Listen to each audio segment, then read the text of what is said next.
And the question was never like, is this going to be like convenient for me or inconvenient? Like, to be a Christian in some ways is to sign up for an inconvenient life. That if we're going to be transformed by this true hope of what Jesus is offering, that it doesn't just change what you believe, but it also changes what you do. I mean, anybody that grows up in the South knows that, Christianity almost in some ways is part of the air you breathe. It's like I grew up in this town and my dad works at this company and I play these sports and I'm a Christian. And it kind of just like completes the list of things that are true. So at a certain point, you kind of have to do some investigative work and figure out like, okay, is this actually different than all of these other things? For me, that took place going into my senior year of high school.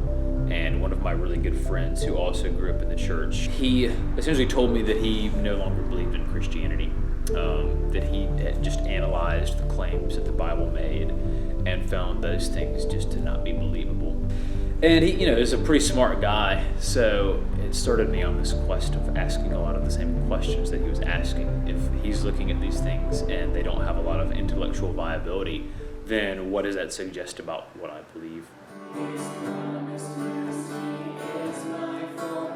For most of my life, the plan was to be a professional musician. So I had a foot in that world, but I also had a foot in the world of the church and of Christianity and of faith. And those two worlds truly felt about as opposite as they could possibly feel. And I knew I wanted to do something that overlapped them in some way. And even when I showed up at seminary, I don't think I was dead set like, yes, I'm called to be a vocational pastor. At some point in those 4 years, it kind of happened. But I always did know that I wanted to sort of synthesize these worlds and be in a place where creativity was a lot of the driving factor, which of course, that's what SCAD is. So it's been a pretty natural fit in that way, and I'm super grateful to be here. Right, you could spend who knows how many hours talking about what good art should be, and what it should look like, and what it shouldn't be and shouldn't look like, and maybe you do this, or no people can do this. Before you came to SCAD, how did you consider the idea that this was a place where Christianity may not be well received? Did it cross your mind at all? You just assume that's all. Wherever you go, there's going to be some degree of opposition. The thing that was actually most surprising was the nature of what opposition looks like.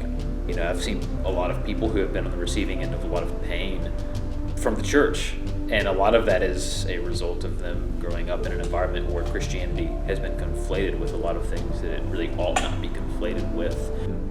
I've met so many people in my classes who said their parents put them in private Catholic schools, something like that, and that was what sort of turned them away from it. Yeah.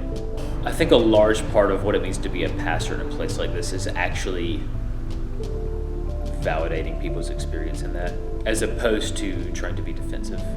So just to validate somebody's story, and to see them kind of, even if they're not convinced that it's true, just to breathe a sigh of relief of okay, there's another option other than just these two kind of extremes.